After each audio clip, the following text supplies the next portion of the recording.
साल 2025 बिहार के नालंदा में एक पुराना पुस्तकालय खुदाई के दौरान मिला। वहां के मजदूरों ने बताया कि जमीन के नीचे कोई अजीब सी गूंज सुनाई देती है। इतिहास के प्रोफेसर डॉक्टर आरव मिश्रा को जब इसकी खबर मिली तो वह तुरंत अपनी टीम के साथ वहां पहुंचे। पुस्तकालय के अंदर एक पत्थर की अलमारी मिली जिस पर ब्राह्मी लिपि में कुछ लिखा था। राजधर्म से भटका सम्राट यदि तलवार को छुएगा तो शाप जागेगा। डॉक्टर आरव हैरान थे, ये सम्राट अशोक की लिपि और मुहर जैसी लग रही थी। उन्होंने उस अलमारी को खोला और वहां एक पुरानी लेकिन चमकती हुई तलवार रखी थी जिसके पास ही एक तांबे की पट्टी पर खुदा था। जिसने हिंसा छोड़ी वह तलवार अब शांति में भी मृत्यु ला सकती है। डॉक्टर आरव ने तलवार जैसे ही उठाई पूरे पुस्तकालय की दीवारें कांपने लगीं और अंदर से एक भयावह चीख गूंजी, वह लौट आया है, सम्राट फिर जागेगा। उस रात से आरव को अजीब अजीब सपने आने लगे। सपनों में वह खुद को सम्राट अशोक के दरबार में देखता, युद्धों से लथपथ, खून और लाशों के ढेर के बीच खड़ा। एक रात उसने देखा कि अशोक अपने ही हाथों से हजारों निर्दोष बौद्ध भिक्षुओं की हत्या कर रहा है और फिर एक अंधेरी आकृति आकर कहती है, तेरे कर्म लौटेंगे सम्राट। आरव नींद में चिल्ला उठा। धीरे धीरे उसके साथ अजीब घटनाएं घटने लगीं। जिन लोगों ने तलवार को छुआ वो पागल हो गए, कुछ लापता हो गए और एक प्रोफेसर की रहस्यमय मौत हो गई। उसकी आंखें डर के मारे बाहर निकली हुई थीं। आरव समझ गया कि यह कोई आम तलवार नहीं, यह शापित है। आरव ने दिल्ली में रह रहे एक प्राचीन ग्रंथों के विशेषज्ञ पंडित रुद्रानंद से संपर्क किया।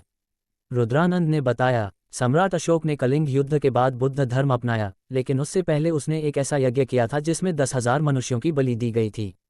उस बलि की तलवार को धरती ने निगल लिया था। यही वो तलवार है। आरव ने पूछा, लेकिन ये आवाजें, ये चीखें? रुद्रानंद बोले, ये अशोक के वो पाप हैं जो कभी मुक्ति नहीं पाए। जब कोई उस तलवार को छूता है तो वो आत्माएं जागती हैं, और जिस इंसान में सबसे ज्यादा अशोक के जैसे कर्म हों उसमें सम्राट की आत्मा प्रवेश कर जाती है। आरव का चेहरा पीला पड़ गया क्योंकि वो खुद उस तलवार को छू चुका था। अब आरव का व्यवहार बदलने लगा। उसके बोलने का लहजा सम्राटों जैसा हो गया। उसकी आंखों में अजीब सी क्रूरता थी। एक रात उसने अपनी रिकॉर्डिंग में खुद को कहते सुना, मैं फिर से राज करूंगा, रक्त से, युद्ध से। उसकी टीम ने उसकी जांच करवाई पर सब सामान्य निकला। फिर शुरू हुआ मौतों का सिलसिला। जिसने अशोक की आलोचना की या उस पुस्तकालय को बंद करने की कोशिश की वो सब रहस्यमयी तरीके से मरने लगे। सभी का एक ही कॉमन पॉइंट था, मौत से पहले उन्होंने कहा, राजा आ गया।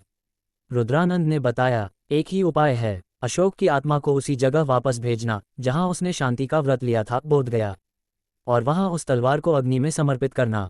आरव अब पूरी तरह अशोक बन चुका था। उसने बोध गया जाने से मना कर दिया और खुद को सम्राट अशोक द्वितीय घोषित कर दिया। लेकिन उसकी पुरानी टीम में से एक सदस्य, संध्या, जो इतिहास में पीएचडी कर रही थी, ने हिम्मत दिखाई। उसने एक रात तलवार चुरा ली और आरव को धोखे से बोधगया ले गई। बोधगया पहुंचते ही जैसे ही वह उस प्राचीन अग्निकुंड में तलवार डालने लगी, आरव या कहें अशोक गुस्से में चिल्लाया, तू मेरी आत्मा को नहीं बुझा सकती, मैं अजर हूँ, अमर हूँ। पर तभी मंदिर की घंटियां तेजी से बजने लगीं। एक अद्भुत प्रकाश कुंड से निकला और उस तलवार को घेर लिया।